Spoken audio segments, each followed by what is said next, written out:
has been an inhibition in men to speak openly about all of this. And since going public, Alan Jones has tried to dispel the fear and confusion surrounding a disease that kills more men than breast cancer kills women. Another way, each day, about 32 men learn that they have prostate cancer. Tonight, Jones is in Canberra for the launch of a new DVD on prostate cancer treatments produced by Professor Stricker. Despite having access to all of the information I could possibly want, I had no idea that I was at risk. Keynote speaker, the Treasurer Wayne Swan. His prostate was removed when he was only 47. There's a surprise guest too.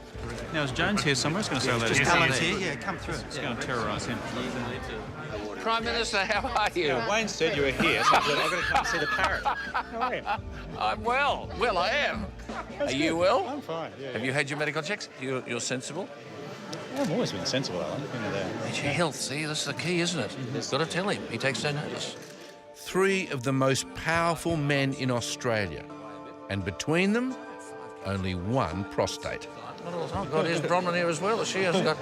One thing about Bronwyn is she hasn't got a prostate. That we can be certain of. I mean, one of the things that I do not understand is the silence that surrounds prostate cancer. There are 2 issues here. I mean, one, men self-diagnose, so they say, I'm okay, and they won't go to anybody at all. And then when they are diagnosed, they seem to be trapped by fear and think that it's going to affect their job. Cancer frightens them, and then the perception is, oh, well, if I have something done to the prostate, my sex life's finished. If the surgery's done well, then there's a very good chance he'll be potent and continent. For so long, and cured. It's been wrongly thought that prostate cancer surgery, what we call the trifecta. The trifecta. would always end a man's sex life. Yep. This bundle here is the nerve, or the nerve neurovascular bundle that connects the brain to the penis on the left side. But state-of-the-art robotics now mean if cancer is caught early enough, like here, these vital nerves are left intact. Finally, out comes the prostate that could have killed this man. You can actually feel a rock-hard area just here. I think if you're serious about picking up prostate cancer at an early curable stage, when it's still contained, so that we can give effective treatment, you've got to start early. You've got to start at about 40, because there is no point picking it up when it's too late. But surprisingly, not everyone agrees. And more surprisingly, it's the Cancer Council of Australia that's opposing any change of policy to lower the testing age to 40. We know that the tests that you do have won't be accurate. We do not know that someone tested at 40. We're not absolutely certain at all that how predictive it'll be. Professor Ian Olver from the Cancer Council believes earlier testing will lead to more men having unnecessary surgery.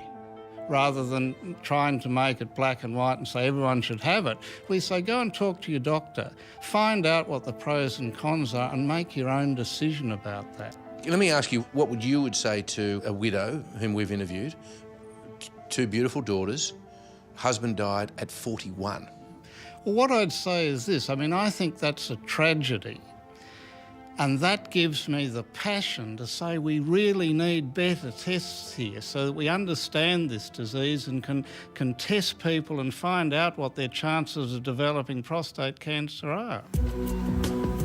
For those on the cancer front lines, the time for argument is over. It's time to save lives. Professor Tony Costello is one of the world's leading prostate cancer specialists. The health bureaucrats in Australia, particularly cancer councils, are very against PSA testing. You know, don't get tested because the disease, you won't die from it, you'll die with it. That's not true. The treatment's worse than the disease. Don't believe that. The treatments are much more focused and much better than they used to be.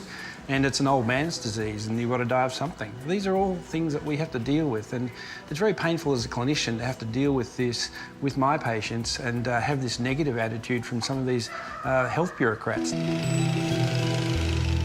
Hayes Vandermeer owes his life to the PSA blood test, but he almost never had it.